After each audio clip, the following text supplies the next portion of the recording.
Hi everybody, welcome back to Loki psychologist. And आज हम आ गए हैं पार्ट नंबर 3 के साथ of your social psychology in applied context.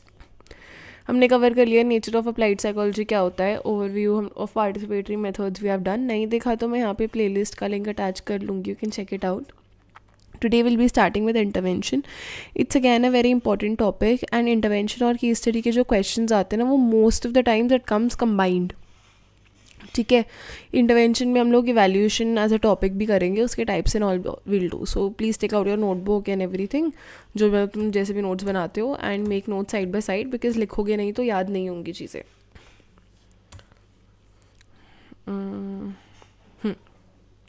So what do you understand by intervention? Intervene करना किसी चीज़ में। Why are we intervening is because we are trying to solve a problem. Applied social psychology क्या होती है? It tries to solve your social, practical and personal problems as we already discussed in nature. ठीक है, तो उन problems को solve करने के लिए हम इंटरवेंशंस को अप्लाई करते हैं। So it is the core of applied social psychology. जैसे कि प्रॉब्लम्स को सॉल्व कर रहे हो, फिर इनको फर्दर इवैल्यूएट करो so that you can figure out कि कितना इफेक्टिव था, कितना इफेक्टिव नहीं था। जो हमारे इंटरवेंशंस होते हैं, they are design to influence behaviour and improve functioning. इन फंक्शनिंग को एज हमने ऑलरेडी पढ़ लिया था 3 पार्ट्स के अंदर, be it your wellness, be it your effectiveness, be it your health, है ना, हेल्थ और wellbeing, sorry, effectiveness, efficiency, health and wellbeing. Then we have intervention can be classes. अब देखो, इंटरवेंशन को ना हम एज पर ग्रूमैन इन 2004 2 पार्ट में divide कर सकते हैं। One is your specific versus general, specific और general, and then we have target. Target में हमारा इंडिविजुअल या ग्रुप है। ठीक है, तो अब इन्हीं को अगर हम कंबाइन कर ले तो हमारे मेजरली 4 बन जाते हैं। ठीक है, पहली बात तो है कि जो इंटरवेंशन है, क्या वो एक स्पेसिफिक प्रॉब्लम के बारे में बात कर रहा है या एक जनरल प्रॉब्लम की बात कर रहा है। क्या वो जो प्रॉब्लम है, बीट स्पेसिफिक और जनरल, वो इंडिविजुअल के लिए है या वो लार्ज ग्रुप के लिए, कम्युनिटी के लिए। तो इसी के बेसिस पे 4 और बन जाते हैं इंटरवेंशन। इंडिविजुअल की कोई स्पेसिफिक प्रॉब्लम, इंडिविजुअल की प्रॉब्लम है बट वो एक्चुअली जनरल प्रॉब्लम है।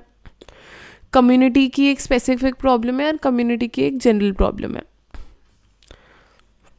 देन वी टॉक अबाउट हमारे majorly 3 types of interventions, which is personal, pragmatic and trial. तो पर्सनल वो होता है कि इंडिविजुअल अपनी ही नॉलेज के थ्रू एक प्रॉब्लम को सॉल्व करता है अपनी खुद की लाइफ में। ठीक है, जैसे कि foot in the door is basically जब आपको किसी से बहुत बड़ा फेवर चाहिए होता है तो आप उससे एक पहले छोटा फेवर मांगते हो, तो आपको एक एंट्री मिल जाती है। If I have to ask you for some money, I'll ask first, do you have a pen? Can I get a pen? I need to write something. Then I can, उसके बाद जब वो बंदा को है ना थोड़ा है कि उसने मुझे एक चीज़ दे दी, तो मैं उससे मांगूंगी, do you also have like 100 rupees? Can I just get 100 rupees right now? तो वो उसको obliged लगेगा, फील होगा कि यार अभी मैंने इसको दिया, मुझे देना चाहिए वाली चीज़। ठीक है, ये सिंगल पर्सन अपनी डेली इंट्रैक्शन के अंदर यूज़ करता है। ये साइकोलॉजिकल प्रिंसिपल्स पे बेस होता है कि बंदे की खुद के प्रिंसिपल्स पे, कि मुझे पता है ये करूँगी तो ये होगा वैसे, बीइंग ओवर स्मार्ट वाली चीज़ एक तरह से। तो पर्सन वांट, जैसे कि अगर आपको किसी फ्रेंड को ऑफ द फेवर चाहिए तो आप पहले छोटा मांगोगे फिर बड़ा मांगोगे, जैसे मैंने अभी बताया। प्रॉग्मेटिक प्राइमरी फोकस होते हैं सोशल साइकोलॉजी का, बिकॉज ये सोशल प्रॉब्लम से डील करते हैं। ठीक है, या प्रैक्टिकल प्रॉब्लम से डील करते हैं। ये स्ट्रक्चर्ड होते हैं, सिस्टमैटिक प्रोग्राम्स या पॉलिसीज़ होती हैं जो एक प्रॉब्लम को बड़े स्केल पे समझती है। पर्सनल पे क्या है, एक बंदे के लिए, यहाँ पे बड़े स्केल के लिए समझना होता है। ठीक है, जैसे कि मान लो लिटर करते हैं जो लोग, उनके लिए पूरा कैंपेन ऑर्गेनाइज कराया गया पूरे शहर में, लाइक ट्रैश बस्टर्स।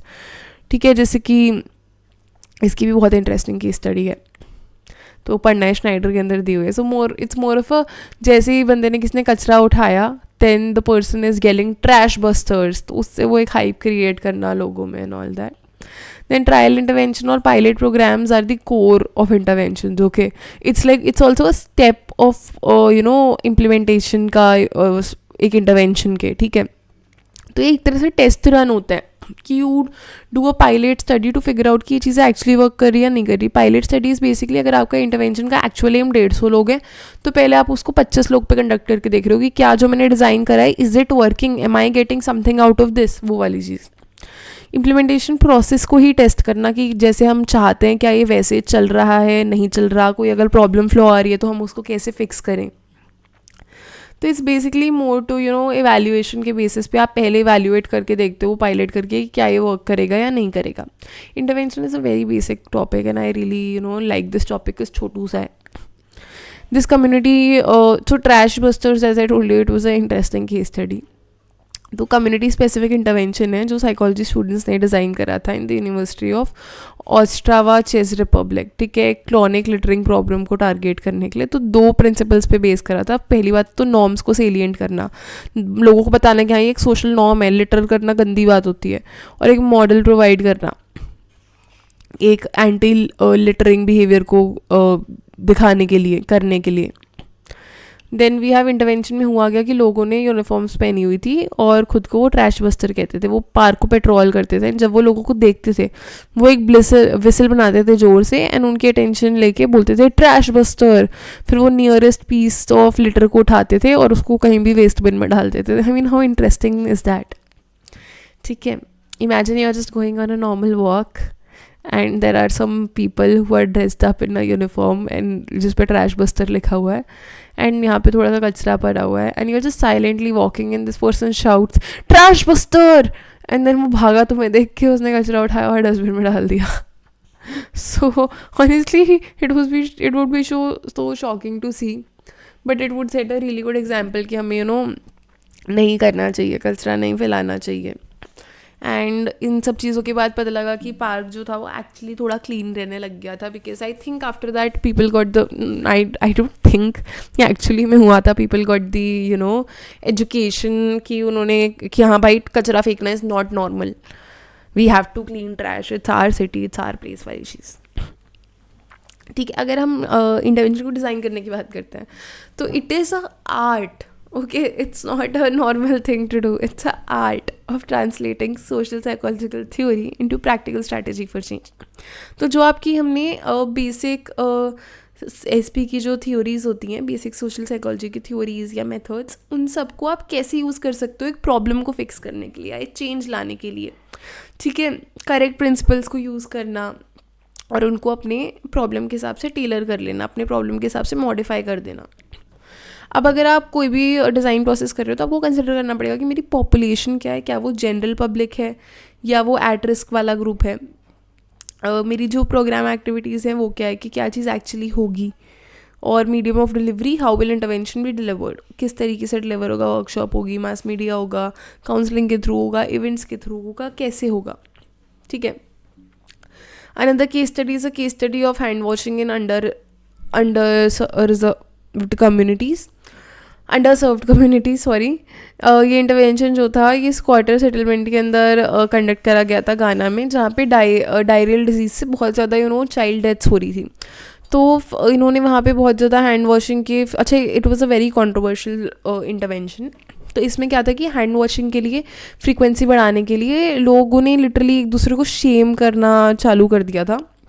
की जो रिसर्च थी, पहले तो एब्स्ट्रैक्ट नॉलेज से उन्होंने पता लगा कि नहीं वर्क करा लोगों को बताना कि क्या है हेल्थ के लिए, क्या अच्छा होता है क्या नहीं होता. It was not working. Strongest motivator जो होता है ना किसी भी इंसान का, अगर तुम you notice it, I will not say strongest motivator, I will not generalise it, but थोड़ा अपनी लाइफ में नोटिस करना कि अगर आप किसी को ऐसा फील करा दो ना कि उसकी कोई वैल्यू नहीं है, how fat people are shamed or how emotional people are shamed or how men are shamed for crying or looking weak or being skinny or whatever. ठीक है, तो ये चीज़ें ना बहुत ज़्यादा लोगों की ईगो पे लग जाती हैं या बहुत ज़्यादा दिल पे लग जाती हैं. then they are like oh we have to be better and all that. तो and it's not normal. Okay, nobody should be doing that. Please don't bully people, but I'm just giving you an example of it. तो इन्होंने क्या करा कि disgust को introduce करवाया कि अरे जब किसी ने ऐसे हाथ नहीं धोए तो ओ यू, अरे आपसे स्मेल आ रही है. मतलब बहुत ज़्यादा उन्होंने शेम करा लोगों को कि उनकी फीलिंग्स ट्रिगर हो. ठीक है, और ये मास मीडिया पे भी यूज़ करा गया ताकि ये डेली एक्टिविटीज़ के अंदर लिंक कर सकें, लोगों की डेली लाइफ में लिंक हो सके. एंड इसलिए हैंड वॉशिंग विद सोप जो था ना उसको बहुत ज़्यादा अटेंशन मिलने लगी, आई वुड से दैट. क्योंकि डिस्गस्टिंग जब लोगों को बोलने लग जाते हैं कोई कि ओ यू आर डिस्गस्टिंग, तो लोगों को वो चीज़ लग जाती है. तो इसलिए लोग हैंड वॉश करना चालू करें ताकि उन्हें सेफ फील हो, क्लीन फील हो और रिस्पेक्टेबल फील हो, मोस्ट इम्पॉर्टेंट, ठीक है. तो it was based on disgust rather than health education. तो बहुत ज़्यादा इस पे ऑब्वियसली क्वेश्चंस उठे ही थे, but then it worked out. Now we'll talk about the steps of forming an intervention, ठीक है.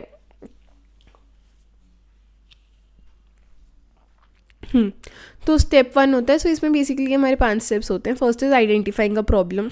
तो क्लियरली आइडेंटिफाई कर लो, डिफाइन कर लो तुम्हारी प्रॉब्लम क्या है, उसका नेचर क्या है. फिर उसके बाद एक नीड असेसमेंट का बहुत इंपॉर्टेंट कॉन्सेप्ट आता है इसके अंदर, which is basically a systematic process to determine कि अभी जो है और जो होना चाहिए उसमें डिस्क्रिपेंसी कितनी है और उसको कैसे सॉल्व करा जा सकता है. ठीक, कैसे वाला नेक्स्ट पार्ट में आता है, बट अभी बस हम असेस कर रहे हैं क्या हम कहाँ, अगर हम यहाँ पे हैं और हमें यहाँ आना है तो इसके बीच में क्या एग्जिस्ट कर रहा है, क्या गैप है, क्या है. मेथड ये होता है कि कंसल्टेशन होती है मोस्टली स्टेक होल्डर्स से, डेटा कलेक्शन होता है, बहुत सारे सर्वे, इंटरव्यू, बहुत सारे मेथड्स यूज़ होते हैं इसके अंदर. आउटकम आता है कि clear data backed problem statement मिल जाते हैं कि हाँ we have this particular problem, ठीक है. डिफरेंट स्टेक होल्डर्स होते हैं, अलग अलग कम्युनिटी के मेम्बर हो गए, लीडर्स हो गए, गवर्नमेंट एजेंसीज हो गए, उन सबकी अलग अलग डेफिनेशन हो सकती है कि प्रॉब्लम क्या है, ठीक है. तो उन सबको एक ब्रिंग टुगेदर करना. Then we have arriving at a solution, ठीक है. तो अपनी अंडरस्टैंडिंग प्रॉब्लम से थोड़ा सा हमें मूव करनी होती है सोल्यूशन पे, कि हमें पता लग गया कि यहाँ से यहाँ में हम 2 किलोमीटर की दूरी पे, लेट्स जस्ट से दैट. तो तुम उसका एक सोल्यूशन निकालते हो, रिसर्च करते हो कि कॉजेज़ क्या है उस प्रॉब्लम के और मोटिवेशंस क्या है उस ऑडियंस की. जैसे कि पहले जब हमने डिस्गस्ट से कनेक्ट करा हैंड वॉशिंग को, तो लोग मोटिवेट हुए क्योंकि पीपल वांट रिस्पेक्ट. तो लोगों की मोटिवेशन क्या है उस पर्टिकुलर प्रॉब्लम को कैसे ठीक करेंगे. अगर हम कुछ कहेंगे कि डू दिस, या अपना लाइफस्टाइल चेंज करने को कह रहे हैं किसी को, तो वो क्यों करेगा, उसकी मोटिवेशन क्या होगी.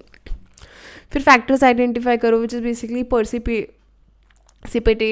पर्सिसिपेटिंग फैक्टर्स की प्रॉब्लम क्या ट्रिगर हो रही है, किस रीज़न से प्रॉब्लम बन रही है. एंड परपेचुएटिंग फैक्टर्स कि उस प्रॉब्लम को सस्टेन क्या कर रहा है, ठीक है. Let's say a person is smoking, तो वो ट्रिगर ये हुआ कि let's say person feeling stress, तो उसने स्मोक करा तो उसका ट्रिगर हुआ, और उस स्मोक करने के बाद जो उसको हाई की फीलिंग आई या जो रिलैक्स की फीलिंग आई, वो उसको सस्टेन कर रही है, because the person knows that if I smoke I will get this feeling, ठीक है.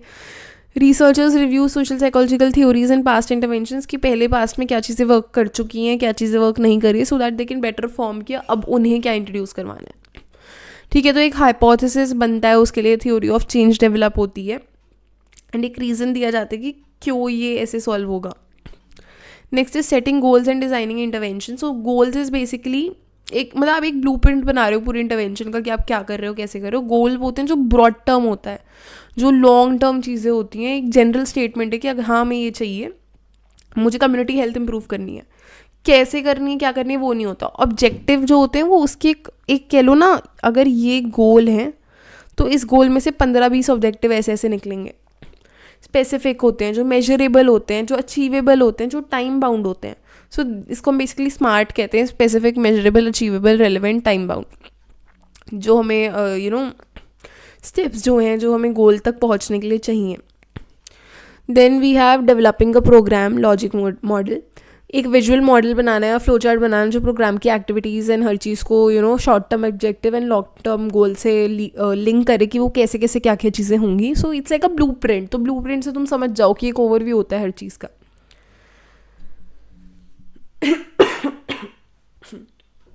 Sorry. Then we have implementing the intervention. It is basically to roll out the design program in real world setting के अंदर उस चीज़ को actuality में करना. It is the action phase, जहाँ पे जो भी आपने अपने पिछले 3 स्टेप्स के अंदर करा काम, उसको इम्प्लीमेंट करना. प्रोसेस इवैल्यूएशन होता है, ये ड्यूरिंग द इम्प्लीमेंटेशन बिगिन हो जाता है कि कैसे कैसे प्रोग्राम में क्या क्या चीज़ें चल रही हैं, कैसे डिलीवर करा जा रहा है प्रोग्राम, ठीक है. कैसे is it being delivered the way that it was supposed to be delivered, ठीक है. और जब डिलीवर हो जाते हैं तो उसका पूरा प्रोसेस डॉक्यूमेंट करा जाता है कि हमने ये चीज़ करी, ऐसे ऐसे करी. इवैल्यूएटिंग, अच्छा देखो, ज़रूरी नहीं है कि सारे इंटरवेंशन को इवैल्यूएट करा जाए, इट्स नॉट नेसेसरी, बट सारे जनरली जो अच्छे इंटरवेंशन होते हैं उनको इवैल्यूएट करा जाता है. क्यों, ये मैं आगे बताऊँगी. हाँ. पर्पस ये होता है कि सिस्टमैटिकली साइंटिफिकली असेस करो कि वो इंटरवेंशन जो है वो सक्सेस था या नहीं था, उसके क्या ड्रॉबैक्स निकले, क्या एडवांटेजेस निकले। एक आउटकम एवैल्यूएशन कहते हैं हम, जिसको समेटिव एवैल्यूएशन भी कहा जाता है, टू मेजर की जो प्रोग्राम है क्या उसने अपने ऑब्जेक्टिव्स मीट कर लिए जो भी हमें करना था। Research design to determine causality, rigorous research design is required. अगर मतलब आपका रैंडमाइज्ड कंट्रोल ट्रायल है which is like the gold standard, ठीक है, पार्टिसिपेंट्स को जिनको रैंडमली असाइन कर दिया जाता है ग्रुप्स के अंदर, अलग अलग be intervention group, be control group, ताकि आपकी बायसनेस ना आए किसी चीज़ में। कॉजी एक्सपेरिमेंटलिस्ट जहाँ पे आपका proper random assignment and all possible नहीं होता कुछ सिचुएशंस के अंदर, तो कॉजी एक्सपेरिमेंटल करा जाता है यूजिंग अ प्री और post test design. Then outcome देखा जाए तो एक एवैल्यूएशन रिपोर्ट बन के आती है, एंड उसको कैसे आपको रिफाइन करना है, क्या करना है, it's all about that. अगर evaluation में आपको पता लग रहा है कि the intervention is not successful, then the whole cycle will repeat again. Be it problem identification, need assessment, solution, goals, targets and everything.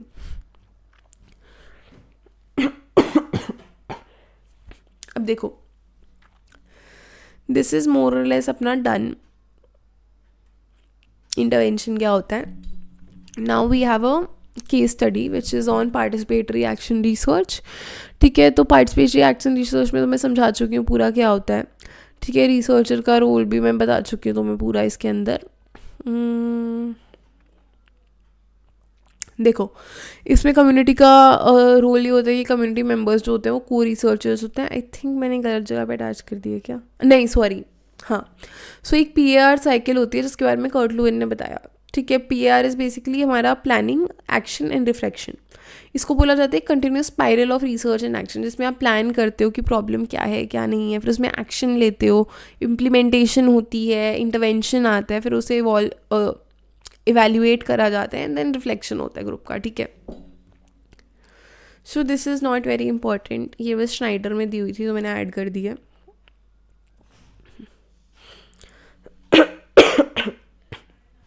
Now we'll move to the evaluation, ठीक है। It's not a big topic, छोटू सा topic है, let's just go over it जल्दी से। Evaluation जो है ये एक बहुत अच्छा चीज़ है जो हर किसी को करनी चाहिए बट जनरली नहीं करी जाती है। It is the use of scientific research methods to assign design, implementation, effectiveness of an intervention, ठीक है। क्रिटिकल एक्टिविटी है जो डिटरमाइन करती है कि जो आपका इंटरवेंशन है क्या वो वर्क करा या उसका कुछ वर्क नहीं हुआ या उसमें कुछ बेटर हो सकता था एंड ऑल दैट, ठीक है। क्यों इवैल्यूएट करे जाते हैं इफेक्टिवनेस को पढ़ने के लिए? सबमिटिव इवैल्यूएशन इज़ बेसिकली आपकी इफेक्टिवनेस हो रही है, जो डिज़ायर आउटकम थे वो आए या नहीं आए। इम्प्रूव करने के लिए is basically formative information gather करो कि कैसे आप क्या क्या इम्प्रूवमेंट ला सकते हो उसमें। अकाउंटेबिलिटी के लिए इवैल्यूएट करा जाता है ताकि आपके जो भी फंडर्स हैं या पॉलिसीज़ हैं या पब्लिक है उनको आप एक अकाउंटेबिलिटी दे सको कि हमने यहाँ ये यूज़ किया और इसका ये इम्पैक्ट पड़ा। रिफाइन और टेस्ट करने के लिए थ्योरीज़ कि अगर आपने किसी थ्योरी पे अपना इंटरवेंशन बेस करा है तो वो प्रूव हुई है नहीं हुई है, उसमें क्या इंप्रूवमेंट हो सकते हैं, all that. Now we have majorly 4 types. First is the process formative evaluation की, जो आपका इंटरवेंशन था क्या वो वैसे ही डिलीवर करा गया जैसा हमने चाहा था। नेक्स्ट इज़ आउटकम की सबमिटिव इवैल्यूएशन की, जो भी हमें आउटकम्स लाने थे, ऑब्जेक्टिव्स थे, गोल्स थे, क्या वो गोल्स पूरे हुए। डेवलपमेंटल इवैल्यूएशन इज़ बेसिकली जब हमारा वो बन रहा होता है ना इंटरवेंशन, तो उसके अंदर process by process, step by step आप साथ साथ इवैल्यूएट करते रहते हो, रिफ्लेक्ट करते रहते हो कि क्या चीज़ कैसे होनी चाहिए। जो एक्सटर्नल इवैल्यूएटर होता है वो टीम के साथ ही वर्क कर रहा होता है और इमीडिएट फीडबैक्स दे रहा होता है ताकि हम अच्छे से चीज़ को बना पाए। Last is your cost benefit और कॉस्ट इफेक्टिवनेस इवैल्यूएशन। इसमें आप इंटरवेंशन की कॉस्ट को कंपेयर करते हो उसके बेनिफिट से कि मतलब आपने इतना स्पेंड करा तो क्या उसका रियल लाइफ वैल्यू आई कुछ या नहीं आई। अब coming to the most important question कि अब मैंने कहा कि अच्छे इंटरवेंशन तो सारे वैल्यूएट होते हैं बट स्टिल सारे इंटरवेंशन से वैल्यूएट नहीं होते। वाई? बिकॉज अगर नेगेटिव रिजल्ट आएगा तो प्रोग्राम का जो स्टाफ है या फंडर है दे विल फियर कि जो प्रोग्राम है वो इनइफेक्टिव है, तो आगे इन फ्यूचर उनको मे बी जॉब्स ना मिले या फंडिंग ना मिले। एक्सपर्टीज़ की अगर लैक है आपके अंदर, अगर जो स्टाफ है वो उतनी ट्रेनिंग नहीं है उसके पास साइंटिफिक मेथड्स के अंदर, वो इवैल्यूएट नहीं कर सकते। एक्सपेंस की बात करें तो यार इवैल्यूएशन काफ़ी एक्सपेंसिव भी हो सकता है और टाइम कंज्यूमिंग भी हो सकता है बिकॉज आपने करवा दिया and then you have to again check everything कि क्या वो वर्कआउट करी है या नहीं करी है। लैक ऑफ काफ़ी लोगों को लगता है कि यार हमें इमीडिएट चेंज करना था, हमने वो कर दिया, हम क्यों इवैल्यूएट करें, और तो वो भी लगता है। नाउ आई नो थोड़ा सा हेवी टॉपिक है, मतलब यूनिट है, but we'll just go over the last 4-5 case studies, उसके बाद we are done and these are very basic studies. Okay, पहली स्टडी थी impact assessment of IEC intervention on knowledge, attitude and practice of HIV AIDS and Assam. नाम वाम याद रखने की need नहीं है, सो डोंट वरी, बस remember the name of the author कि हाँ फरहद अख्तर जमन, या फिर you can just write Jaman in this year did the study on AIDS knowledge in Assam. ठीक है, this study was done because AIDS जो है वो एक ग्लोबल पैंडमिक है जिसका कोई क्योर नहीं है. ओके, एंड इसकी अवेयरनेस जो है that is the only weapon. And उस टाइम पे जो इंडिया था it was considered to have the most number of HIV positive persons. And जो स्टेट ऑफ असम था वो बहुत हाई रिस्क जोन पे था. वाई? बिकॉज जो उसके साइड में नागालैंड और मणिपुर वाले स्टेट्स थे उधर ऑलरेडी बहुत ही हाई केसेस ऑफ एड्स थे. तो Assam since it was in close proximity तो it was in high risk zone. ठीक है, इसके बावजूद भी मतलब कोई इंटरवेंशनल स्टडीज़ नहीं करी गई थी. तो इसलिए ये स्टडी करी गई थी टू सी कि जो वल्नरेबल पॉपुलेशंस हैं, जो स्लम ड्वेलर्स हैं ऑफ डुबरी, तो वो उन पे क्या इम्पैक्ट होता है if the intervention would work और नॉट वर्क. ठीक है, 3 स्टेजेस के अंदर करा गया था. और टू सी कि मतलब एक जो सिंगल काउंसलिंग सेशन है क्या वो नॉलेज क्रिएट कर सकते हैं. पहला stage was participation selection, who and where. तो हमारे बेसिकली 492 स्लम ड्वेलर्स थे from the ages of 50 to 60. उनको सेलेक्ट करा गया 14 स्लम से इन डुबरी इटसेल्फ. प्रोबेबिलिटी सैम्पलिंग करी थी. ठीक है, उनको प्रोपोर्शनेटली डिवाइड कर दिया था 14 स्लम बेस्ड पॉपुलेशन साइज के अंदर. ठीक है, हर एक स्लम के अंदर सिस्टमैटिक रैंडम सैम्पलिंग करी गई थी. एंड एक रैंडम हाउस से उन्होंने स्टार्ट करा और हर एक nth हाउस पे वो विजिट करते थे. जैसे कि 5th हो गया, 10th हो गया, 12th हो गया, हर 12th 13th हाउस के बाद. ठीक है, इंटरव्यूअर अपना जो रिसर्चर है, इन्वेस्टिगेटर, वो खुद उन्होंने अपने इंटरव्यूज़ कंडक्ट करे थे. तो अगर हम स्टेजेस की बात करें, sorry that was not a stage, वो मेरा स्लिप ऑफ टंग हो गया.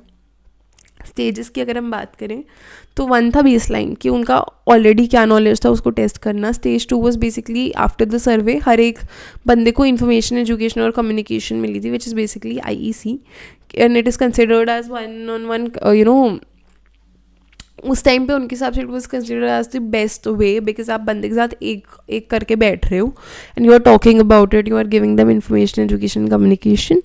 ठीक है, और उन्होंने स्टैंडर्ड मटेरियल्स लिए थे from National AIDS Control Organisation and उनको यूज़ करा था इसके लिए. फिर स्टेज 3 के अंदर फॉलोअप लिया कि पहले तो वो करा उन्होंने, जैसे ही टेस्ट लिया उसके बाद इमीडिएट इम्प्रूवमेंट मेजर करा. फिर after 6 months it is a very good thing to do कि अगर आप लॉन्ग टर्म चेक करते हो कि लॉन्ग टर्म क्या वो चीज़ वर्क कर रही है या नहीं कर रही है. फिर 6 महीने के बाद लिया तो इसकी स्टडीज़ ये आई कि 87.7 लोगों को पता था कि एड्स क्या होता है, मोस्टली फ्रॉम TV. 76% का कम से कम एक मिसकंसेप्शन था. इंटरवेंशन तो अच्छा हो गया, ठीक है, पर धीरे धीरे आफ्टर 6 months नॉलेज बहुत फेड होने लगी. जैसे कॉन्डम यूज़ की नॉलेज पहले it was about 70.7 and then वो 83 हो गई इमीडिएट वाले पोस्ट टेस्ट में. पर जब 6 महीने के बाद बात करी तो वो 76 रह गई, मतलब वो कम हो गई. मिसकंसेप्शंस भी जो थे वो इनिशियली तो 76 से 24 हुए, बट बाद में फिर वो 48% आ गए. तो यूज़फुल था, बट मतलब वो सस्टेन नहीं हो पाई इन्फॉर्मेशन कि बता तो दिया हाँ ये है, बट वो उस लेवल तक रह नहीं पाई जितनी उसे रहनी चाहिए थी. तो इट प्रूव्ड कि 1 session is not enough for this. Advantage ये थी कि उन्होंने लॉन्ग टर्म फॉलोअप लिया. ठीक है, स्टैंडर्ड इन्फॉर्मेशन लिया, एज NACO का पैकेज यूज़ करा था उन्होंने इन्फॉर्मेशन, एजुकेशन और कम्युनिकेशन का. डिसएडवांटेज ये कि सेल्फ रिपोर्टेड है, specially when it comes to topic like sexual behaviour. तो वो पर्सन हो सकता है बताए ना बताए. दूसरी चीज़ इस कंट्रोल ग्रुप नहीं था, उन्होंने एक ही बस रैंडम प्रोबेबिलिटी सैम्पलिंग करके हर एक nth हाउस पे जाके इंटरवेंशन सब पे ही दिया. कोई कंट्रोल ग्रुप नहीं था, कोई चेंजेस उसके अंदर वो नहीं मेजर करे कि किसी में हुआ किसी में नहीं हुआ. Next study is your tobacco cessation for women in Mumbai by Mishra. ये मैं पूरी एक्सप्लेन कर चुकी हूँ तुम्हें, but I still give you overview of it. क्यों? क्योंकि जो स्मोकलेस टबैको था उसका बहुत ज़्यादा कल्चरली एक्सेप्टेड हो गया था वुमेन के लिए कि हाँ होता ही होता है. बिगेस्ट टारगेट ही वुमेन थी टबैको इंडस्ट्री का. ठीक है, ओनली 24 टबैको सेसेशन क्लिनिक्स थे पूरी कंट्री के अंदर, वो सब अर्बन एरियाज़ में थे. तो लोगों को पता ही नहीं था उनके बारे में, और अगर पता भी था तो वो बहुत हेजिटेंट होते थे अप्रोच करने के लिए. ठीक है, तो नया मॉडल था कि TCC providing service eight community level पे आप सर्विसेज प्रोवाइड करो और एक्सेसिबल करो मासेस के लिए, सिर्फ अर्बन अर्बन पे रख के क्या होगा। तो 1 ईयर प्रोग्राम था, हर 3 महीने के इंटरवल्स के अंदर उन्होंने अपना प्रोग्राम कंडक्ट करा। तो 279 वेमेन थी उस टाइम पे, रैपो बिल्डिंग करी, एजुकेशन दी उन्हें और ग्रुप काउंसलिंग करी, ठीक है। बेसलाइन सर्वे जो करा तो क्विट रेट मेजर करा जब उन्होंने 12 महीने बाद बेसलाइन सर्वे करा था और क्विट रेट करा था 12 महीने बाद।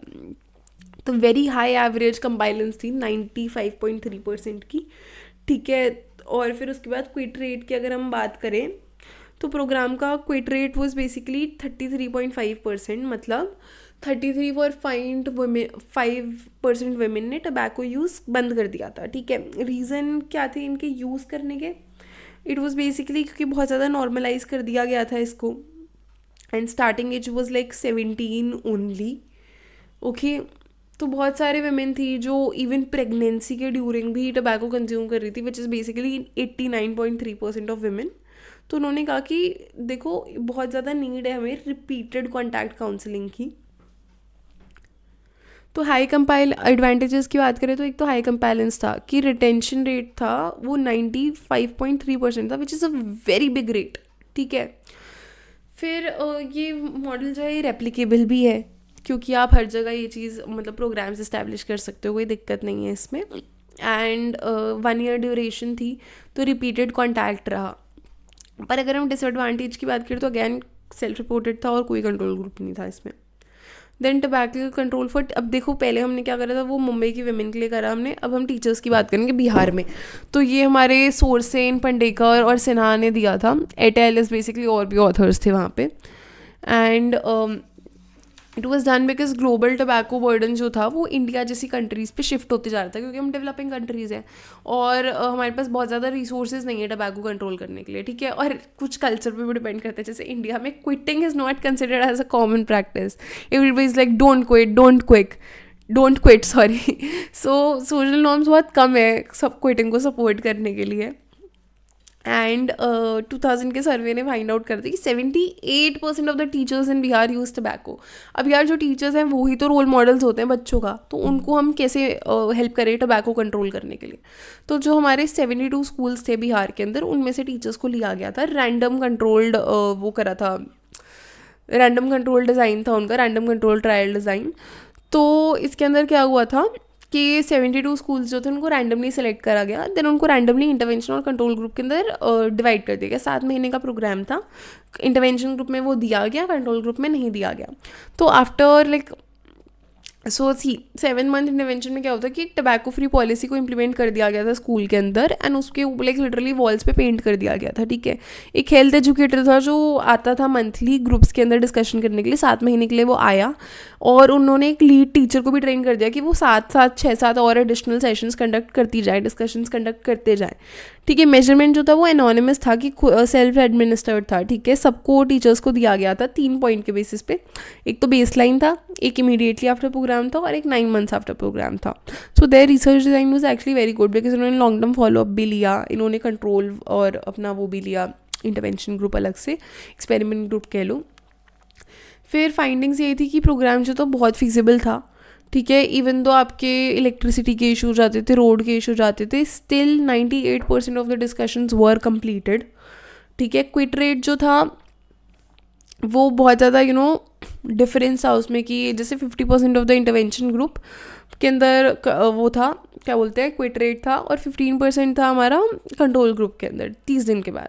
लॉन्ग टर्म क्विट रेट की अगर बात करें 9 महीने के बाद जो फॉलोअप करा गया तो उसमें जो क्विट रेट था वो 19% हो गया था इंटरवेंशन में और 7% हो गया था कंट्रोल ग्रुप के अंदर। तो इंटरवेंशन जो था वो ऑलमोस्ट उसने डबल तो कर दिया था rate, but then still that kind of fell down after long term में देखा जाए तो। एडवांटेजेस मैंने कह दिया, डिज़ाइन बहुत अच्छा है, फीजिबिलिटी अच्छी थी और बायस कंट्रोल थे क्योंकि एनोनिमसली सर्वेस करवाए जा रहे थे। डिसएडवांटेज ये है कि सैम्पल साइज़ कम था, मतलब स्टडी जो ओरिजिनली प्लान थी वो 100 लोग स्कूल्स के लिए थी, बट वो बजट के कॉन्स्ट्रेंट्स के पीछे 72 पे आ गई थी, जिससे थोड़ा सा स्टैटिस्टिकल पावर कम हो जाता है।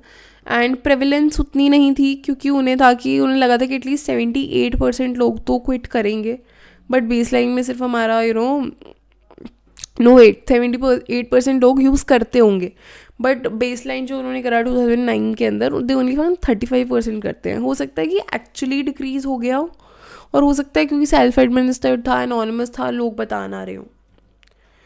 Now we have reproductive health in Karnataka का case study. It is done by Rao, Leena, Nair, Kamath, and again another Kamath. So you can also write it as Rao, Leena, Nair, et al. करके. Background क्यों करी गई थी? क्योंकि adolescents जो थे वो बहुत ज़्यादा वल्नरेबल हैं पॉपुलेशन हमारी, और एडोलसेंट गर्ल्स जो हैं वो कम से कम 10 to 15% ऑफ द प्रेगनेंसी से सफ़र करती हैं. I will say suffer because as adolescents, that's my personal opinion. Okay. And also because their adolescents, they are more biologically susceptible to STDs or HIVs or anything like, ठीक है, कोई भी type का disease हो या in fact sexual abuse, because they don't know what's going on, right. You are still kids वाली चीज़. Authors note that जैसे जैसे मैरिंग लेटर का ट्रेंड चालू होता गया, उतना ज़्यादा प्री मैरिटल सेक्स का रिस्क बढ़ता जा रहा है. ठीक है. इसके लिए people are gonna go around anyways, so people need information कि फिर having sex, have safe sex वाली चीज़. सो इसको कैसे करा गया? तो 791 रूरल गर्ल्स को लिया गया from the ages of 16 to 19. ठीक है. प्री यूनिवर्सिटी कॉलेजेस के अंदर, विच इज़ बेसिकली, और जूनियर कॉलेज जिसको कहते हैं मुंबई में, 11-12 स्टैंडर्ड के बच्चे. And it was done in Karnataka. ठीक है. तो स्ट्रैटिफाइड क्लस्टर सैम्पलिंग को यूज़ करा गया था इसके अंदर. प्री टेस्ट की बात करें तो 791 गर्ल्स को सबको बेस लाइन इन्फॉर्मेशन के लिए दिया था. Comprehensive health education programme deliver करा गया था, जिसके अंदर 2 घंटे की सेशंस कंडक्ट कराए गए थे 5 दिन तक. ठीक है. तो इसमें लेक्चर्स थे, इंटरैक्टिव सेशंस थे, ऑडियो विजुअल्स एड थे. ठीक है. और ये सेम क्वेश्चन उन्हें आफ्टर इंटरवेंशन भी दिया गया था. बेस लाइन की अगर हम बात करें तो ऑलमोस्ट 50% को ओव्यूलेशन का मीनिंग नहीं पता था. 40% को मिस्ड पीरियड नहीं पता था कि it is the first sign of pregnancy. Knowledge improve हुई, डिज़ायरेबल चेंज आया. डाइट की जो इन्फॉर्मेशन थी प्रेगनेंसी के ड्यूरिंग, वो 66 से 95 बढ़ी. टेम्प्रेरी कॉन्ट्रासेप्शन की जो नॉलेज थी वो 11 से 35% बढ़ी. 11 से 35% थी इनिशियली, बट फिर वो 84 से 89% तक पहुंच गई. ओके. कंक्लूजन ये था कि क्लियरली एजुकेशनल प्रोग्राम जो होता है वो वर्क करता है और डिज़ायरेबल चेंज लेके आता है. ठीक है. एडवांटेजेस ये है. अच्छा, ऑल्सो ये था कि एरिया का ऑलरेडी लिटरेसी रेट अच्छा था इन जनरल, तो उससे भी इफेक्ट पड़ता है बिकॉज लोगों का रिटेंशन लेवल्स एंड एवरीथिंग ना. एडवांटेजेस ली थी कि सारे के सारे 791 स्टूडेंट्स ने पूरा पोस्ट टेस्ट कंप्लीट करा था, तो कोई भी बायस नहीं थी, कोई ड्रॉप आउट्स नहीं थे. कॉम्प्रिहेंसिव था क्योंकि 10 घंटे कराया गया था, सिर्फ एक लेक्चर नहीं था. डिसएडवांटेज ये लॉन्ग टर्म फॉलोअप नहीं हुआ, बिकॉज अभी हमने 2 स्टडीज़ देखी जिसके अंदर लॉन्ग टर्म फॉलोअप के बाद रिजल्ट बहुत डिक्रीज हो गए. ठीक है. तो this could be one of those evaluation नहीं करी क्योंकि हो सकता है कि कम हो जाता है and all that. Control group नहीं था. और नॉलेज वर्सेस बिहेवियर, तो उन्होंने सिर्फ नॉलेज मेजर करी, उन्होंने ये नहीं देखा कि एक्चुअलिटी के अंदर हमारे बच्चों के एटीट्यूड्स बदले हैं या नहीं बदले हैं.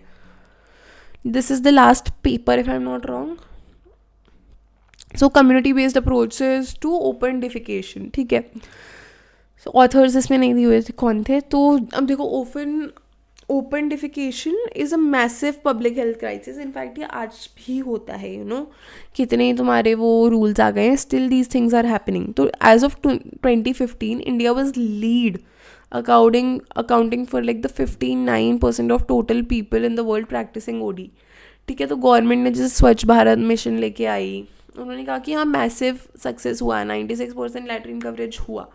बट इस पेपर की कोर मोटिवेशन ये थी कि जो गवर्नमेंट के क्लेम है ना, वो उनकी ही एजेंसीज कहीं ना कहीं कह रही है कि नहीं ऐसा तो कुछ हुआ नहीं है. जैसे 2018 के अंदर CAG रिपोर्ट आई थी जिसमें गुजरात ने कहा कि 29% of the households are still ODF villages and they had no toilets और व्हाटएवर.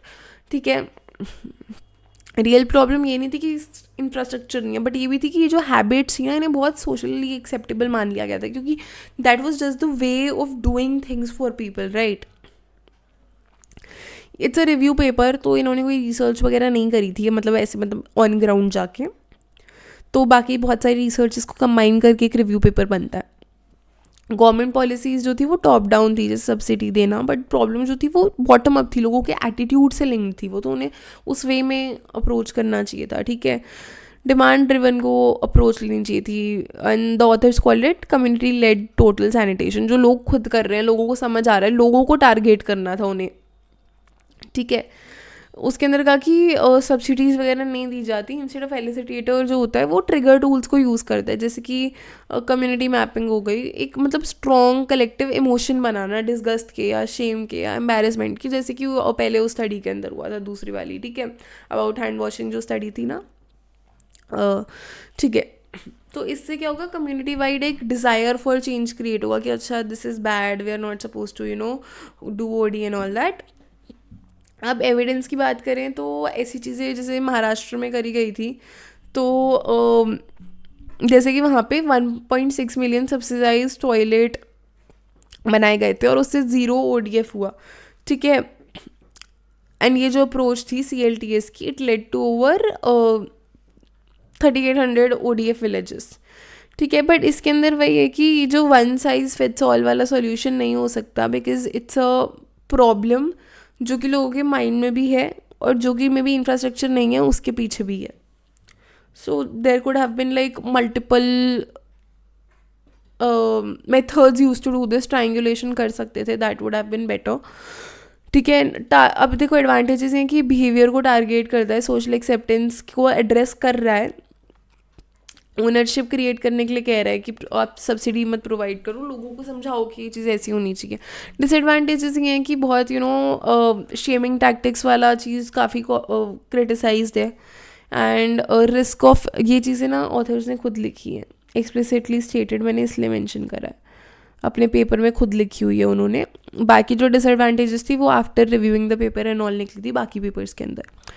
तो फिर उसके बाद रिस्क ऑफ फेलियर्स की, ये जो टैक्टिक्स हैं बैकफायर भी कर सकते हैं, बहुत ज़्यादा वायलेंस भी हो सकता है लोगों के बीच में कि how dare you shame us, how dare you shame the way that we live, how dare you do this और दैट वाली चीज़। गोल्ड स्टैंडर्ड नहीं था इसके अंदर, रैंडमाइज कंट्रोल ट्रायल्स वगैरह कुछ नहीं थे, तो मतलब आप एक डेफिनेटिव प्रूफ नहीं दे सकते इफेक्टिवनेस का। अब दूसरी चीज़ें भी हो सकती हैं why the CLTS programme became effective. So this is it for your entire social psychology का अप्लाई वो unit 1। And so if you guys have any doubts anything you can always reach out to me at Loki psychologist का WhatsApp community.